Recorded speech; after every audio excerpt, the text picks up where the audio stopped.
Grindavíkurhöfn hefur löngum verið ein aflamesta bolfisks löndunarhöfn Íslands en hún getur verið erfið viðureignar fyrir skipstjórnarmenn vegna veðurs. Sigurður Kristmundsson hefur verið hafnarstjóri í 10 ár og fór yfir sögu hafnarinnar. Sýndi okkur líka hvaða pælingar í gangi með að bæta innsiglinguna og gera hana öruggari. Á þessari mynd má sjá að menn voru að grafa hérna í gegnum rifið 1939 til þess að opna leið inn í hópið fyrir báta til að komast í skjól fyrir veðrum og vindum, vegna þess að á þessum tíma voru vélarnar voru menn að setja vélar í bátana og bátarnir urðu þá þyngri fyrir vikið og erfiðar að taka þá bátana upp á þurrt eftir róðranar. Þannig að þetta var gríðarlega mikilvægt verk á sínum tíma. Þarna ekki mikið öflugar vinnuvélar. Þarna bara hjólbörur og skófla. Ja, þarna handafli sko.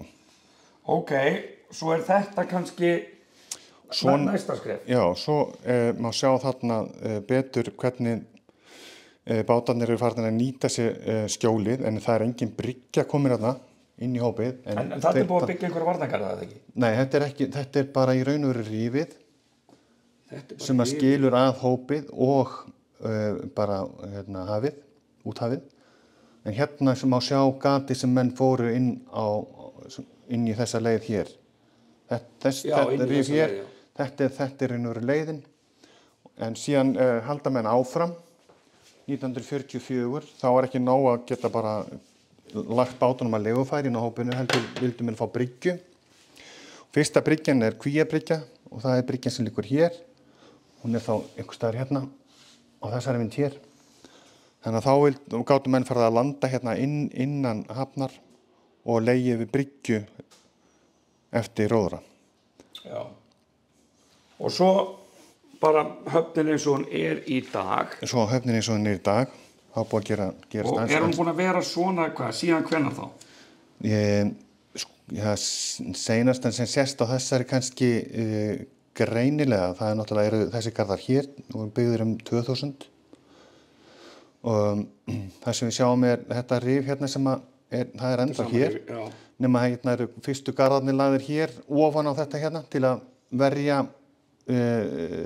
bara höfnina fyrir sjógangi. Ágangi sjóar, já. Og síðan er hér, þetta var kallað svíragarður, þetta er svírin og garðurinn var lagður ofan á hér. Og þetta er Kvíabryggjan hér. Reynavöru er þessi garður hér sem hún sérð, þessi stefnu, þetta er fyrsta bryggjan. Og hún var lögð svona að við sáum ennþá steinkantinn hér. Síðan er búið að lengja hann og breikka og breyta og gera allar kúnstir. Og auðvitað búið að vera að dýpka hér og þar náttúrulega af og til undanfarin ár. En þetta eru svona síðustu svona stóru breytingarnar. Síðustu stóru breytingar voru hér og svo innsiglingin hér, hún sést ekki náttúrulega hérna á myndinni en hún er nær hérna að vera 500 metrum á suður. Hún er svona 500 metra löng og 70 metra breið, 10 metra djúp. Svo er búið að vera að sprengja hér og dýpka hér hérna allstaðar innan hafnar. Já, ég vil líka kíkja á teikningarnar, það eru uppi áform um að bæta innsiglinguna enn frekar. Við skulum kíkja hans á þær myndir líka. Já, þetta bláa hér er hafflöturinn, þetta hérna svæði er hópið þar sem bryggjurnar liggja. Hérna er þá Suðurgarður, Kvíabryggja, hérna er Norðurgarður, þetta er Miðgarðurinn, hérna er Eyjabakki. Já, svona er bryggjan höfnin í dag. Já. Okay. Og hér er svo innsiglingin og hérna eru nýjustu garðarnir sem við sáum áðan á nýjustu myndinni. Í dag er helsta áskorun fyrir skipið að sigla hérna inn í svona vafasömmum veðrum eins og til að mynda suðvestan átt. Það er ekki vinsæl átt að sigla inn. Þannig menn eru að velta fyrir sér möguleikum á að búa til skjól fyrir skipin sem koma inn við þessar aðstæður þegar það er suðvestan átt og einhver alda og þá er helsta áskorun að halda sér þá innan þessara 70 metra breiðu rennu sem er hér og forðast það að lenda hér upp á sundbóðanum eða þá upp á grynningarnir hérna minn, eftir því hvernig verkast vilja því að oft á tíðum þegar það er svona veður þá myndar svo kallaður öldudrifni straumar, aldan skellur hér á garðinum og leitar svo til hlíðanar og mjög erfitt að átta sig á því hvenær þessi púlsar að skjóta þvert fyrir sem gera skipstjórum oft mjög erfitt fyrir. Og það var ekki önnur mynd, já. Og svo þá þá komin þarna líka, já. Og þið sjáu samkvæmt útreikning þá mun myndast töluvert skjól hér á bakvið og þar að verða skipin öruggari í innsiglingunni. Að þegar þeir eru komin hér, þó að má ansi mikið ganga á, sérstaklega ef þú ert að fara út, að þó þú kastist hér til hliðana, það ekki hættulegt. Komin meira dýpi og meira opið haf. Þá ertu bara komin nánast stormsjó, sko. Já. En þetta náttúrulega gríðarlega dýrt og mikið, þarf mikið vatn að rendi sjávar áður en þetta fyrir að staða þarf að leita af svæðum til þess að nýta sem námur hvar eru efni í þessa garða og mögulega skoða það betur hvort að þessi þarf að hafa þennan garð hér. Það væri kostur að sleppa því. Þetta mjög, þetta kosti ekki 3-4 milljarða þetta verkefni með þessum dýpkunum. Koma flutningaskipa hefur aukist á undanförnum árum og allt útlit fyrir frekari aukningu vegna hins mikla fiskeldis í nágrenni við höfnina. Það kallar á meiri starfsemi. Siggi fór yfir það og kom líka inn á að vertíðin framundan sem leiðir að sér líf og fjör á höfninni. Sko, þegar skip að koma inn til hafnar, sérstaklega þessi stóru, líka togarar og veður eru kannski ekki alveg hagstæð, þannig allt þetta gerir í logni, það sé tekið fram. En þegar veður eru óhagstæð, ekki eins gott og núna, þá þurfa skipin að halda ferð svo þau haldi stjórnhæfni. Þannig að það erfitt að stöðva skip með vindinn þvert á síðuna og reyna að halda því í sömu stefnu. Þannig að leið og byrjar að slá af skipin, þá byrjar það að drifta til hliðarnar ef vindurinn stendur þannig á. Já.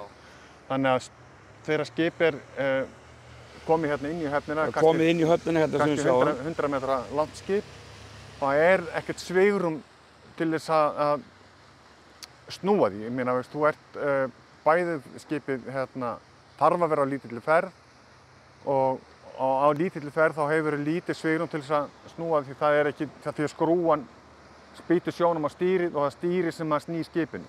En ef þú hefur mikla skrúa á stýrinu þá ertu á mikilli ferð, þannig að við erum alltaf í einhverjum svona eltingaleik við hraðan. Þannig að málið það að við reynum að halda hraðanum í 6 mílum fyrir utan hafnargarðana, 4 mílum á milligarða og svo er ekki meira hrað en 2 mílur þegar þú komin inn. Já. Það kúnstin og þarna svitna maður og margir oft yfir því að ná ekki að stöðva skipið. Það hefur alveg komið fyrir, við lendum hér einu sinni á bryggjunni vegna þess að ferðin var of mikil. Þannig að skipið það langt að þegar það komið bara með rassinn inn fyrir þarna þá það bara nánast komið með stefnið hérna að framann sem við sjáum. Já. Ég meina, og bara fræðin segja að það tekur á fullri ferð tekur það 8-falda lengd skipsins að stoppa skipið. En á hálfri ferð þá tekur það 4. Þannig að á hálfri ferð þá þarftu 400 metrar til að stoppa skipið. Og þetta eru 100 metrar.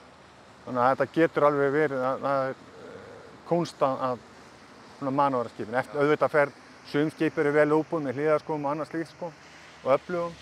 En þá eru sem sagt pælingar með að stytta garðinn hérna vinstra megin. Já. Það ekki? Jú. Þannig að ef við tökum af endanum og víkkum hafnarmynni, getur við byrjað að beygja inn til stjórnborða eða til bakborða eftir hvor hliðin upp að bryggju og hvaða bryggja í boði. Þá þarftu ekki að bíða alla leið og verið komin ónálægt miðgarðinum til að geta byrjað að beygja. Já, til að geta byrjað. En ef þú gerir það, þá hægt á að það myndist ókyrrð innan hafnar í vondum veðrum og við viljum það ekki vegna þess að Grindavíkurhöfn mjög kyrr. Öllu í höfninu bara mjög kyrrt að vera í höfninu og þú þarft ekki að múlbinda. Við bindum skipin ekki nærri eins mikið eins og í gamla daga. Því að hún það kyrr og góð höfning hvað það varðar og við viljum ekki missa þá eiginleika. Við teljum fyrirsjáanlegt að umsvifin muni aukast.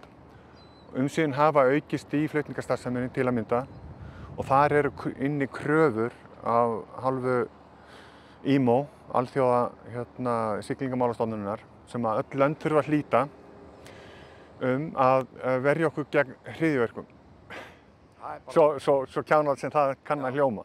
En það bara svipað og öryggiskaufur gerðar á flugvöllum og annað slíkt að við þurfum að halda skrá alla þá sem að eiga erindi borð inn á afgirt hafnarsvæði, að halda skrá þá sem eru borð og alla þá sem fara hafnarsvæði.